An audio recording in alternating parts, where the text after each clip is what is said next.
주신 말씀 마태복음 5장 1절에서 12절. 복이 있는 사람, 오늘은 애통하는 자인데요. 우리가 1절부터 12절까지 함께 다시 한번 봉독합니다. 1절 제가 먼저 봉독합니다. 예수께서 무리를 보시고 산에 올라가 앉으시니 제자들이 나아온지라.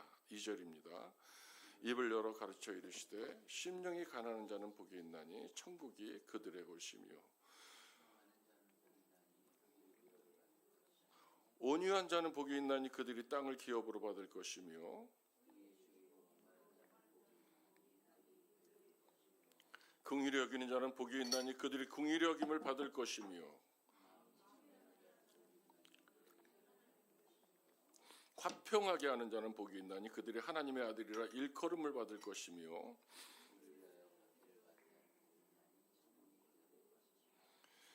나로 말미암아 너희를 욕하고 박해하고 거짓으로 너희를 거슬려 모든 악한 말을 할 때에는 너희에게 복이 있나니. 다 같이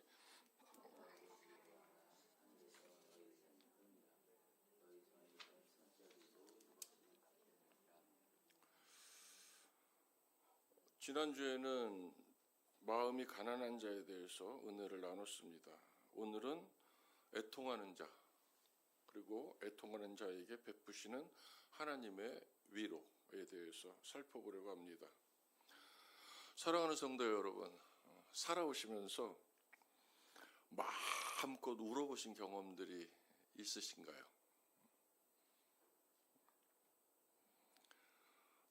아니면 마음껏 울 수 있도록 나를 이해해주는, 찾아가서 마음껏 울 수 있는 친구들은 좀 가지고 계신가요? 그저께 제가 가장 사랑하던 친구는 한 5, 6년 전에 죽었고, 또 제 친구 중에 하나 차인균이라고 히말라야를 등반했던 친구인데 저랑 무척 친합니다. 젊은 날을 같이 보냈던 친구가 죽었다는 부고를 받았습니다. 나이가 들다 보니까 제가 사랑했던 사람들이 이 땅에서 그 생명의 연수를 다하는 소식을 종종 접합니다. 저는 마음껏 울었던 경험도 있고, 또 제가 지금도 찾아가서 마음껏 울 수 있는 친구 몇 명쯤은 아직 있습니다. 하나님께 감사합니다. 일본에서는 몇 년 전부터 울고 싶은 사람들이 함께 모여서 눈물을 흘리고 서로 심신의 치유를 도모하는 모임도 있다고 합니다. 루이카스라는 모임이 있다고 합니다. 저는 설교를 준비하면서 한 일주일 전부터 이제 설교를 준비하는데 애통하다에 주목하면서 성경을 봤습니다. 사람 앞에서 애통하는 것도 힘이 드는데 하나님 앞에서 애통하는 것은 어떤 의미일까? 그리고 그 애통해하고 그 끝에는 어떤 결말이 있을까? 이런 질문을 하면서 일주일을 지냈습니다.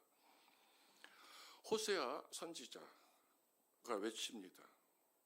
그는 시대의 상황을 애통해하면서 기도합니다. 오라, 우리가 여호와께로 돌아가자.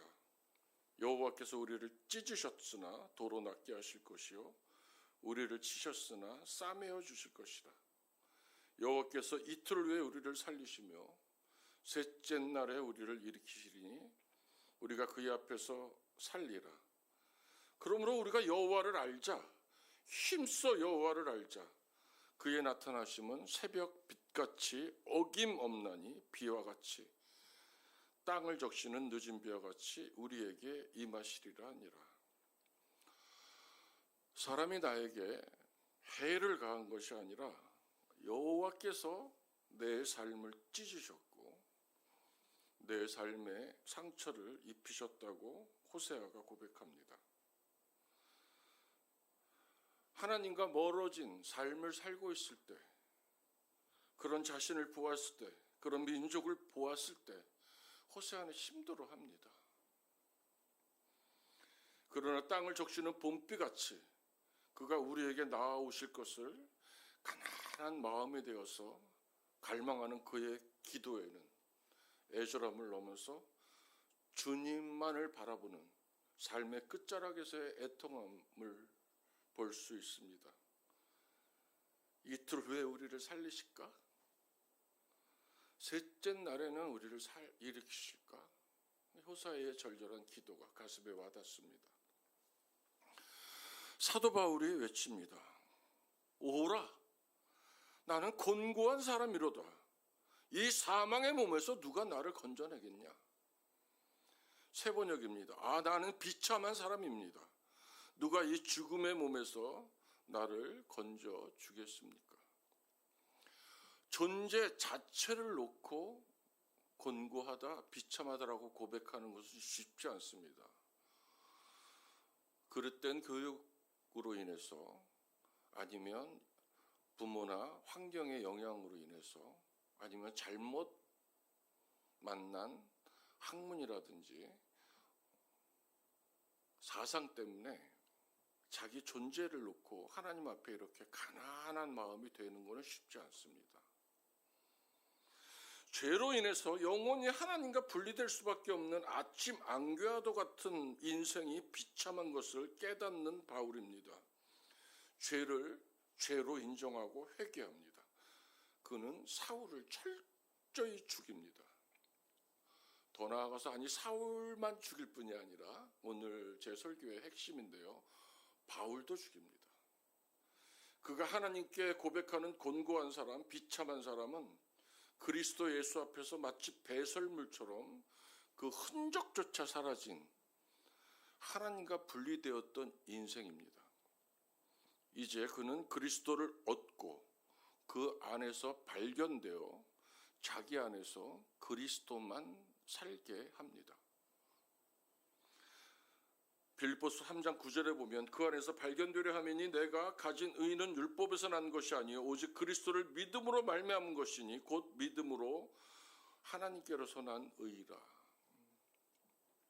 세상의 고상한 지식이, 세상에 자기가 섭렵했던 학문들이, 가문이, 자기가 가졌던 그 수많은 부하와 지위와 권세가 아무것도 아니라는 것입니다. 그리스도가 자기에게 의인이라고 말씀해 주지 아니하였으면 자기는 영원히 죽을 수밖에 없었던 인생이었던 것을 알았던 것입니다. 얼마나 비참한 인생임을 비참한 인생이라고 고백하는 이 사도 바울의 고백이 아름답습니까? 한나가 기도합니다. 김다희 목사, 선목의 김다희 목사께서 하나님 마음에 합한 사람, 마음에 드는 사람에 대한 책, 두꺼운 책을 담임 목사님한테 선물을 받아서 읽고 있는데 맨 처음에 나온 그 내용이 왜 하나님은 분인나가 아니라 한나를 택하셨을까? 그런 제목이었습니다. 그래서 제가 설교를 조금 수정하게 된 계기가 됐습니다. 한나가 기도합니다. 한나가 마음이 괴로워서 여호와께 기도하고 통곡하며 서원하여 이르되 만군의 여호와여 만일 주의 여종의 고통을 돌아보시고 나를 기억하사 주의 여종을 잊지 아니하시고 주의 여종에게 아들을 주시면, 여자가 단을 품으면 온열에도 소리가 내린다는 말이 있습니다. 아주 이름도 못된 분인나라는 여자가 나옵니다. 뭔 일을 저지르고도 남을 잃은 같습니다. 감히 안주인 자리를 넘봅니다. 그의 적수인 분인나가 그를 심히 격분하게 하여 괴롭게 하더라. 이게 사무엘상 1장 6절에 나오는 말입니다. 사람과의 관계로 인하여서 하나님 앞에 애통하는 것은 정말 힘듭니다. 아주 저민다고 해야 될까요? 한나는 이 분인나가 자식을 낳았다고 자기를 너무 힘들게 하니까 밥도 안 먹고 웁니다. 아주 굉장히 오랫동안 슬퍼합니다. 그러니까 남편 엘가나가 한나에게 가서 위로합니다. 왜 그래? 아무리 힘들고 슬퍼도 밥은 먹자. 그래도 대책 없이 울어댑니다. 그러니까 엘가나가 이렇게 얘기합니다. 아들 10명을 당신이 낳아봐봐. 내가 그 아들 10명을 좋아하겠어? 당신을 좋아하겠어? 그 위로도 한나의 마음을 이루하지 못합니다. 근데 어느 날 한나가 기도하다가 벌떡 일어납니다. 이거는 여자가 이 정도로 나올 때는 결단했다는 뜻입니다. 그러더니 기도합니다. 나시린의 기도라고 얘기하는데, 만약 나한테 아들을 주시면 머리에 삭도도 되지 않을 뿐만이 아니라 그 아들을 하나님께 바쳐서 하나님을 위한 하나님의 종으로 살게 하겠다는 기도를 합니다. 엘리 제사장이 와서 그 기도를 축복해 줍니다. 그리고 와서 밥을 먹고 슬퍼하지 않고 이제는 기도에 확신을 가진 여인으로 살아가게 됩니다. 애통하면서 기도하거나 울거나 우리가 힘들어할 때는 틀림없이 목적이 있습니다. 왜 브니인나가 아니라 한나를 썼을까? 저는 그렇게 찾습니다. 하나님을 알고 그 하나님을 신뢰하고 그 하나님을 의지하면서 살아간 여인이다. 거기까지 가기까지가 힘들었겠지만 점점 더 한번 찾아보기로 하겠습니다. 예수께서 기도하십니다. 제9시에 예수께서 크게 소리질러 엘리 엘리 라마 사박다니 하시니, 이를 번역하면 나의 하나님 어찌하여 나를 버리셨나이까 하는 뜻이라. 절규입니다. 절규. 예수의 마지막 부르짖음입니다. 아무리 아버지 하나님께서 아버지의 기쁨을 아들에게 주셨다고는 하지만 목숨을 내어주는 순종의 삶이 결코 쉽지는 않았을 것입니다.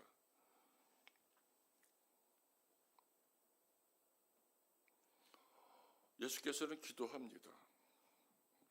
형극, 질곡 이렇게 표현했으면 그 상황이 맞을 것 같습니다. 우리가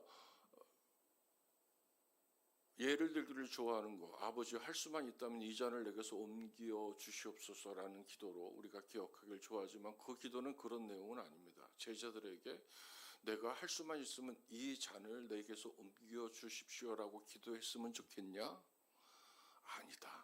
아니다가 분명하게 들어있습니다. 원어에 보면 아니다. 나는 아버지의 뜻대로 이 십자가를 질 것이다라는 기도입니다. 그 기도는 얼마나 아팠겠습니까? 죽음을 인정하는, 죽음의 길을 가겠다고 결정하는, 아무리 힘들어도 내가 이것을 인내하면서 아버지 하나님의 뜻을 이루고야 말겠다는 그 기도입니다.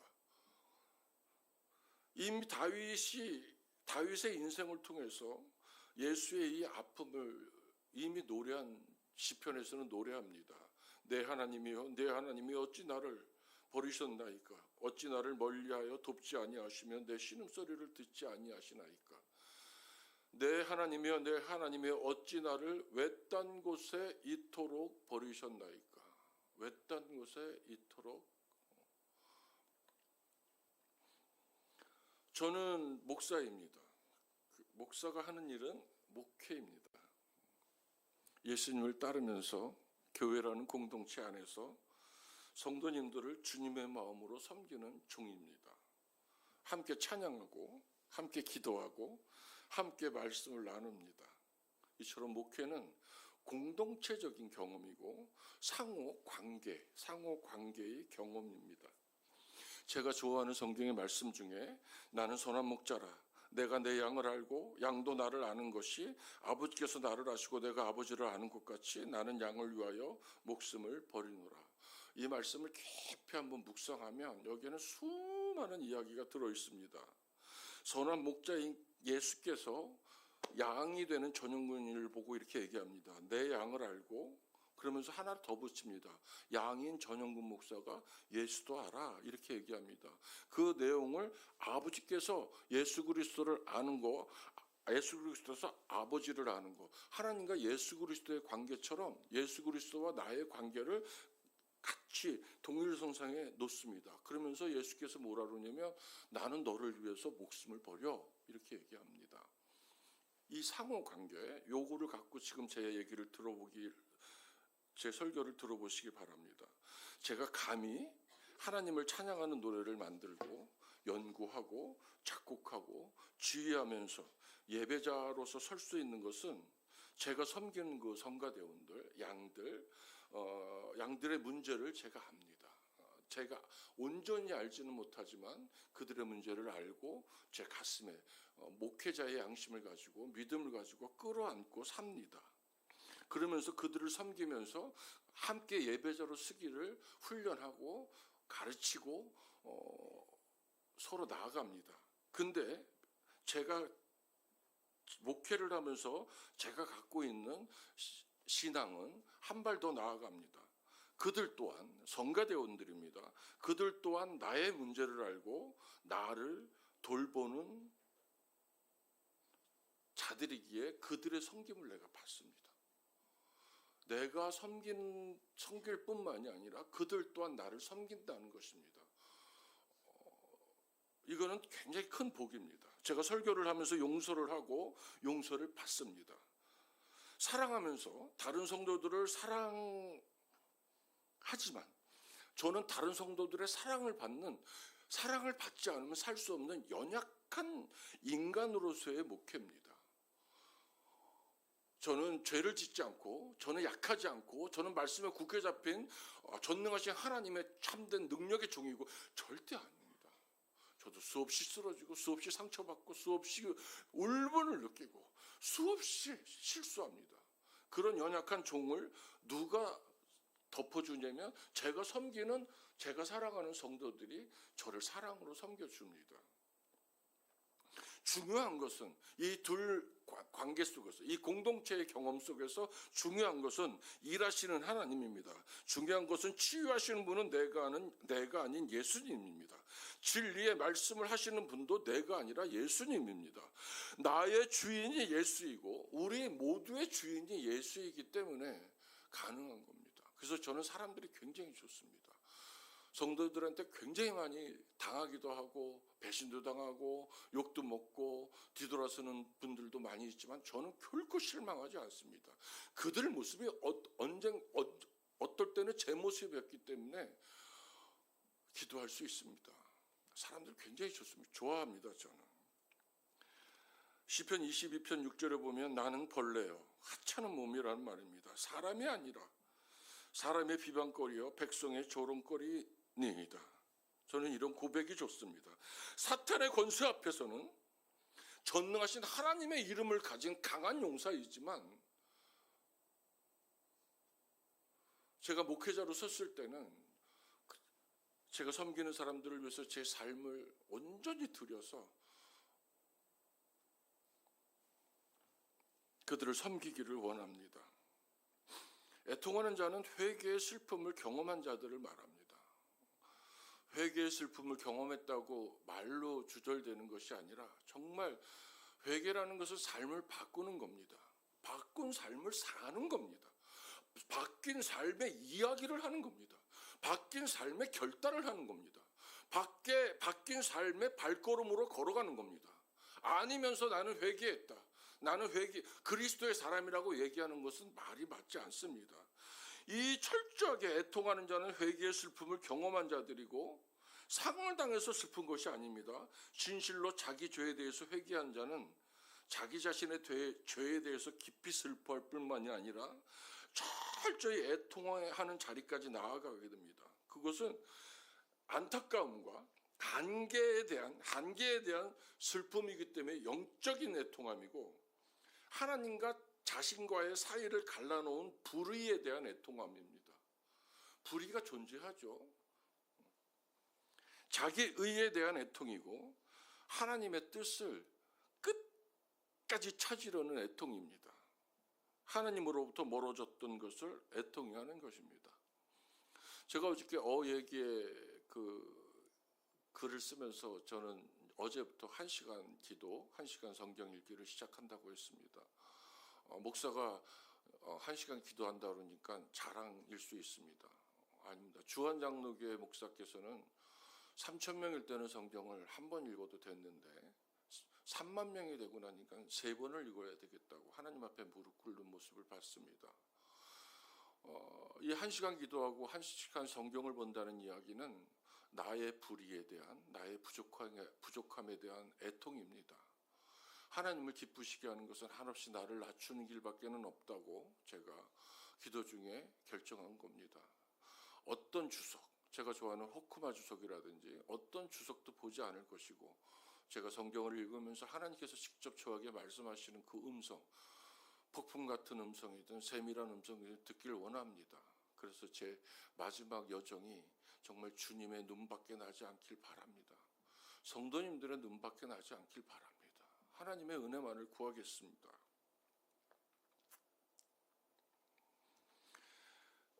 제가 별로 좋아하지 않는 간증인데 김익두 얘기를 좀 해보겠습니다.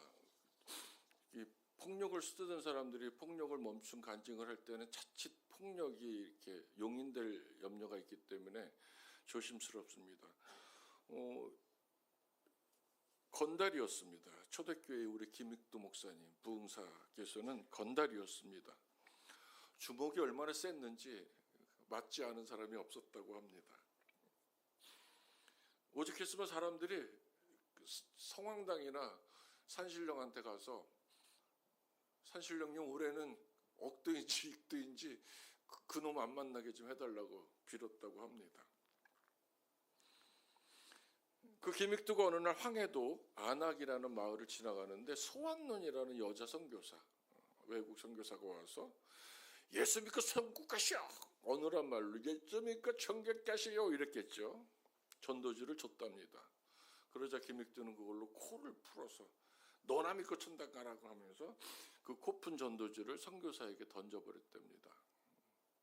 그러자 선교사가 응대합니다. 청년, 전도지에 코를 풀면 코가 썩어요. 내 코나 썩어라 그러고 갔습니다. 저는 이 상황을 이해합니다. 제가 모시던 목사님하고 부산을 향해서 집회를 가는데 앞에서 운전을 못하는 사람이, 우리는 바쁜데 40km, 50km 이렇게 고속도로에서 가고 있는 겁니다. 빵빵빵빵 대도 안 비켜주고, 이쪽으로 가려면 골로 막고 1차선으로 가려면 막으면서 계속 막고 있는 거예요. 그러니까 이 목사님이 어느 순간에 가로질르더니 추월해서 그 차 앞에 세우더니 가서 그 차 운전사 1.5톤 트럭 운전사를 문을 바깥에서 여시더니 멱살을 딱 잡더니 그러시더라고. 너 내가 목사인데 예수 때문에 산다 너. 예수 때문에 살아 이러면서 오시더라고. 그거 본 적이 있어요. 김익두가 내 코나 썩어라 하고 가버렸습니다. 그런데 그날부터 정말 코가 쑤시고 아프기 시작했답니다. 왜 이렇게 코가 아프지? 그러면서 무당을 찾아갔답니다. 그랬더니 무당이 그 병은 예수를 믿어야 나는 병이요 이랬답니다. 그 다음날 또 그 앞을 지나가는데 사람들이 웅성웅성 거리는 소리가 들려서 가보니까 찬송을 부르고 있었답니다. 그도 한쪽 귀퉁이에 앉아서 듣고 있는데 어저께 만났던 그 코 큰 여자가 복음을 전하고 있더랍니다. 회개하라.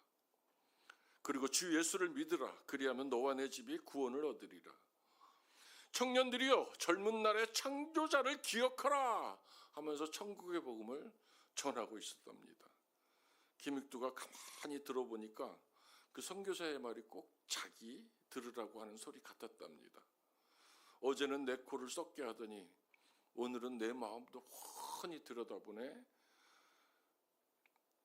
하면서 그 말씀을 듣고 있는데 갑자기 강한 성령의 바람이 자기를 만지시더니 김익두의 눈에서 눈물이 막 쏟아지기 시작합니다.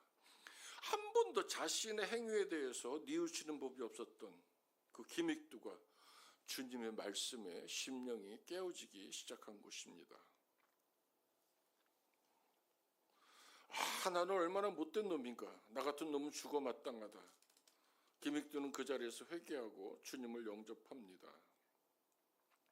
여전히 사람들은 김익두가 변했어? 나는 안 믿어. 근데 김익두가 어느 날 부고장을 마을 곳곳에 돌립니다. 옛날 김익두는 죽었다. 이제 다시 산 김익두는 옛날 김익두가 아니다. 남을 때리고 괴롭히던 기믹도는 죽고 이제 나는 그리스도 안에서 다시 태어난 기믹도다. 아멘. 존재 자체를 놓고 애통해하는 것은 하나님의 은혜입니다. 죽을 수밖에 없었던 죄인들을 살려 영원한 하늘나라에 들어가게 하는 이 생명의 능력이 기믹도에게 임한 것처럼 우리 성도님들에게도 임하기를 축복합니다. 다시 제 이야기로 돌아옵니다. 목사가 되어서 아직 인간적인 관계를 깊이 맺지 못한 성도님들을 위해서 제 삶을 바친다? 이거는 쉽지 않은 일입니다. 저도 계산할 줄 알고 저 IQ가 굉장히 좋습니다. 저는 마르크스 자본론을 읽은 사람이고 폴란드라는 나라가 어떻게 민주주의가 됐는지를 사람들한테 가르치던 사람입니다. 우리 전수경이라는 우리 누나는 우리나라에 주산 1단을 최초로 세운 분이에요. 제가 상장을 100장까지 쉬다가 멈췄습니다. 더 이상 줄 급이 없어서 1단을 최초로 주신 분이에요. 잠시 얘기가 빠졌습니다.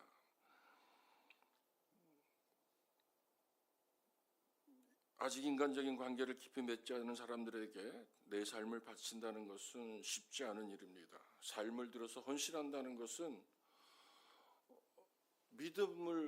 제가 가졌던 믿음도 내려놔야 되지만 회의, 희망, 절망, 기쁨, 슬픔, 용기, 두려움까지도 다 내려놔야 됩니다.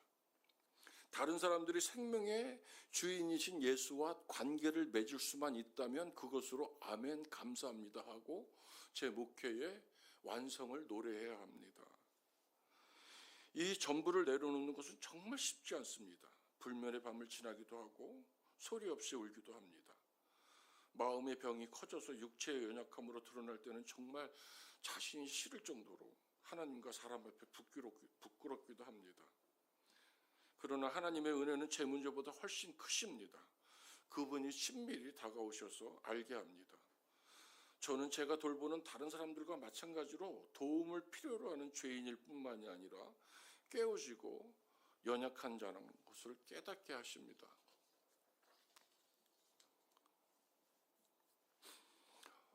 저는 태어나서 크게 울었던 적이 서너 번 정도 있습니다. 오늘 두 가지 정도만 짧게 소개하자면, 한 번은 제가 애써 누려온 음악 때문입니다. 연극 음악이고 세상 음악입니다. 괴테의 시에 선율을 입혔던 고전 음악이고 제가 쓴 자작시에 옷을 입히는 대중음악입니다. 제 젊은 날을 화려하게 살게 한 예술이고 나를 절망하지 않게 이끌어온 능력입니다. 제가 지닌 무기였습니다. 애써 이루어놓은 재산입니다. 20살에 혼자가 돼서 8년 반을 자취하면서 정말 음악이 아니었으면 저는 살 수 없었을 것입니다. 그런데 어느 날입니다. 자꾸 하나님이 나를 광야로 내모셨습니다. 저는 성경을 50번 넘게 읽었는데요. 더 성경을 읽으라고 계속 시키셨습니다. 제가 걸친 모든 세상 음악을 내려놓으라는 마음을 아주 명료하게 주셨습니다. 과연 내가 내 음악을 내려놓고 살 수 있을까? 하나님의 은혜라고 항변까지 했던 음악입니다. 이 음악 하나님이 주신 거잖아요. 오늘날 저는 제 아내와 어제 제 큰아들이 우리 교회 왔었는데 제 큰아들 20살이 된 제 큰아들 앞에 놓고 엉엉 울었습니다. 통곡합니다. 제가 갖고 있는 음악을 내려놓기 싫어서 우는 애통함이고 내려놓게 하시는 하나님 앞에서 굴복할 게 뻔해서 그래서 우는 애통이었습니다. 두려움이고 기쁨이었습니다. 절망이고 희망입니다. 나를 죽이는 것이지만 나를 살게 하시는 것을 어렴풋이 알기 때문에 우는 울음이었습니다. 그렇게 다시 살아나서 제가 40살이 되기 전에 하나님은 세상 음악을 내려놓게 하시고 예배 음악만을 하게 하십니다. 그 하나님이 지금은 정말 고맙습니다. 두 번째는 우리 어머니가 돌아가시고 옵니다. 우리 어머니는 오랫동안 우울증을 하시다가 돌아가실 적에 좋은 모습으로 돌아가지 않으셨습니다. 우울증에 사로잡혀서 돌아가셨습니다. 그 후에 제 삶입니다. 깨어있든지 잠자리에 들든지 모든 시간 내에 어떤 것이 제 가슴에 웅크리고 있었습니다. 이게 마치 무슨 검은 그림자처럼 몇 년을 지속해서 도무지 알 수 없는 그 무엇은 울분, 분노, 아니면 그거보다 더 크고 잔인하도록 저를 눌렀습니다. 이게 언젠가는 폭발할 텐데 어떡하지? 하면서 하루하루를 지났습니다. 제 처한테도 다는 얘기하지 못했지만 여보 나 왜 이렇게 불안하지? 왜 이렇게 두렵지? 태어나서 처음 느끼는 공포였습니다. 나를 낳아주시고 평생 나를 위해 살아오셨던 어머니의 부재가 주는 텅 빈 그러나 깊은 바닷속의 급류처럼 나를 막 자기 마음대로 끌고 다니는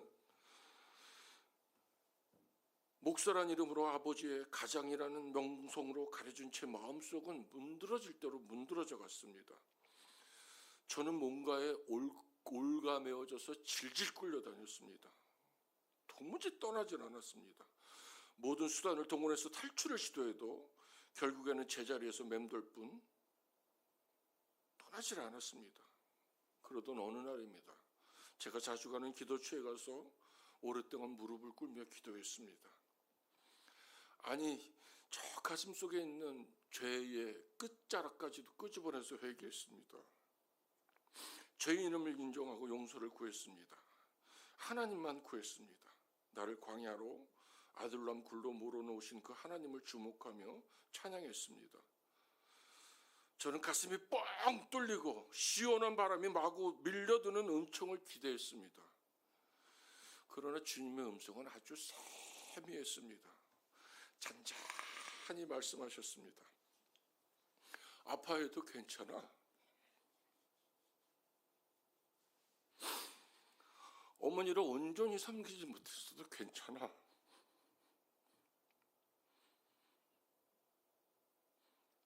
너의 연약함을 인정해줘서 고마워라고 말씀하셨습니다.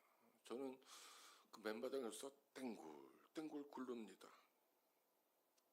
그 후로 저는 제 모습 그대로 주님 앞에 설 수 있게 되었습니다. 제 모습 그대로가 하나님이 만들어 가시는 인생임을 깨달은 것입니다.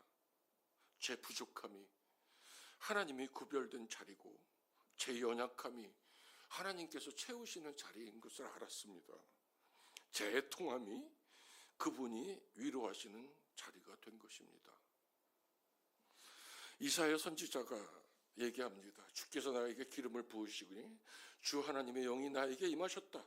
주께서 나를 보내셔서 가난한 사람들에게 기쁜 소식을 전하고 상한 마음을 싸매어주고 포로에게 자유를 선포하고 갇힌 사람에게 석방을 선언하고 주의 은혜의 해와 우리 하나님의 보복의 날을 선언하고 모든 슬퍼하는 사람들을 위로하게 하셨다. 얘기에 사순절을 지나고 있습니다. 예수님께서 내 안에, 내가 예수 안에 거하는 삶은 지금의 내 모습을 그대로 인정하면서 하나님이 만들어 가시는 최고의 모습이야 라고 인정하는 겁니다. 예수께서 내 삶의 주인이 되시도록 내 삶을 여는 것입니다. 그분이 이끄시는 대로 순종하며 기꺼이 따라가는 겁니다.